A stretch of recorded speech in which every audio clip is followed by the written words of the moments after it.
as I said right before the break, in Albany, the governor made a little bit of news attacking the institution that a lot of people before him have as well. But this is a very popular governor right now, seeming with a lot of political capital. Is this just talk this time or more? Well, give me a little background, Andrew. What was he so really hopped up about? Well, and there may not be a whole lot he can do about it. Rich, Governor Andrew Cuomo today sounding off against super PACs, those anonymously funded groups that are able to throw unlimited amounts of campaign cash into campaigns or into ads, thanks to the Supreme Court and its Citizens United ruling. Cuomo summarizing the problem today, quote, court rulings that have brought unprecedented amounts of money into the political system, these quote-unquote super PACs that can raise money, no disclosure who the donors are, and can raise millions and millions of dollars. And then he added, the power of money in this capital is unbelievable, was the end of that quote. Now, the problem is, as the governor noted, there's nothing he can do about it because that ruling came from the U.S. Supreme Court.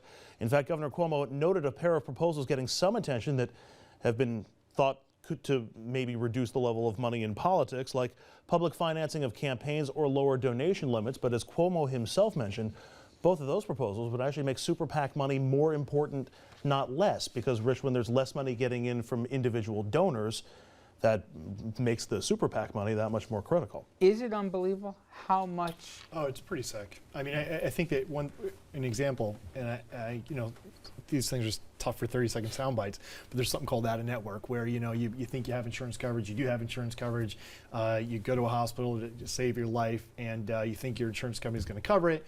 You end up with a $99,000 bill. You know, you have a second heart attack after opening up the damn bill, and you know, they say, oh, you're out of network. And you know, we need to close that, and we're losing specialists and doctors all across the state because of that. We have blue collar families that have $10,000, $50,000, $100,000 bills or more, and we have a very good piece of legislation to correct that. The insurance lobby is one example in Albany right now. Governor Cuomo has he's working on a program bill to get that done. I mean, it's insane the amount of power that the insurance lobby has, and it is sickening. And the power that they have with these individual members and chairmen is extremely intense. How does it work? Is it just promises that, you know, we'll take care of your campaign time, or is it here's a big check, here's a check against you if you vote against? Are you at liberty to say? Is it?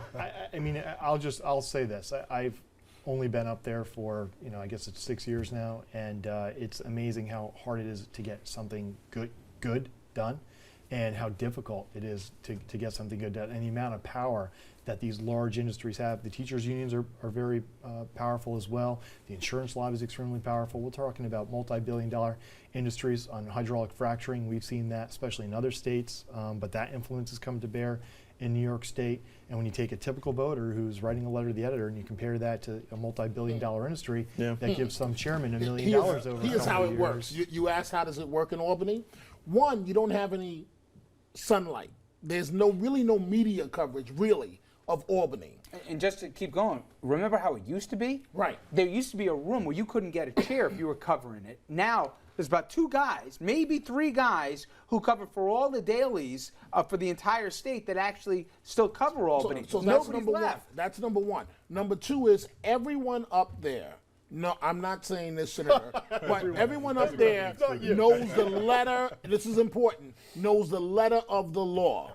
The lobbyists know, and so do the lawmakers. So they know exactly what language to use in case their phones are being wiretapped so that they're not criminally connected to something. It's an elaborate scheme. Maybe that's a strong word, but everyone knows the letter of the law. The part that blows me away, and this is for Democrats and Republicans, it's not for one. Party affiliation doesn't matter. People don't realize lawmakers got to have a second job here, okay? So second job almost always is they're an attorney. Who do you think the clients are? Yeah. And again, this has nothing to do with one party or the other. I can tell you stories. Yeah. They work in Albany Tuesday through Thursday, let's say. Monday and Friday, who do you think is going to retain them? Since they're not full-time counsel, they can't really do court cases. They're not litigating. It's obviously access and influence, and that's how the wheel goes round and round. That's the focus, and that's where the focus needs to be. You know, people talk about campaign finance reform, about lowering the limits.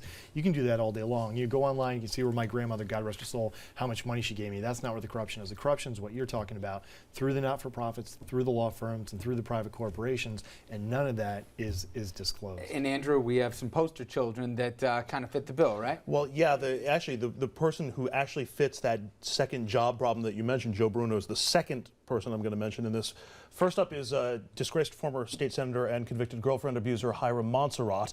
He's going to the pokey for 2 years after pleading guilty to conspiracy and fraud.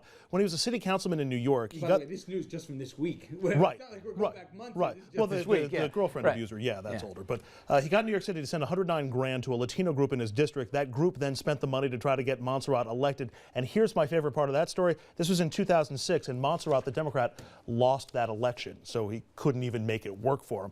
Up next, disgraced former State Senate President Joe Bruno, indicted for a second time this week on corruption and fraud charges, essentially for selling access to himself in his role at that time as arguably one of the most powerful men in state government. The three men in a room, Joe Bruno was one of those three men. He was convicted of similar charges in 2009, but that was thrown out by the Supreme Court on a technicality. Everybody was expecting these charges. And finally, he knew how to gum things up when he served in the state Senate, and now even the judge in his corruption trial is saying, uh-oh, Pedro. Oh, Pedro Espada's long anticipated by me conviction getting gummed up in federal court. Espada accused of taking tax money earmarked for his Bronx-based healthcare system and spending it on himself for things like concert tickets and tens of thousands of dollars worth of sushi. Word is that one of the 12 jurors is not playing nice with the others and apparently had his or her mind made up from the start of the trial. Espada was asked about this because he's doing press conferences every day on the courthouse steps. And when he was asked if that contrary juror was on his side, Espada, Hurricane Espada, just smiled. Laugh if you want, Richard. This guy has 9 lives politically. He sure does. This is not the first time that he hasn't won this case, but he's beat criminal cases before. What I love is he didn't even live in his district. Don't He didn't be even live in it. surprised. Look at him buying sushi. Don't be out of his surprised district. if he didn't even doesn't live there. walk again. Don't be surprised. As someone who tried to run for office 2 years ago to get a seat in Albany, one of the most asked questions of me is, why in the world do you want to do that? So, It don't I look very still good one throw- from him sometimes. Sorry. He's just like, We'll give you more time crazy. to come with that Yeah. supplement. It took me 2 years.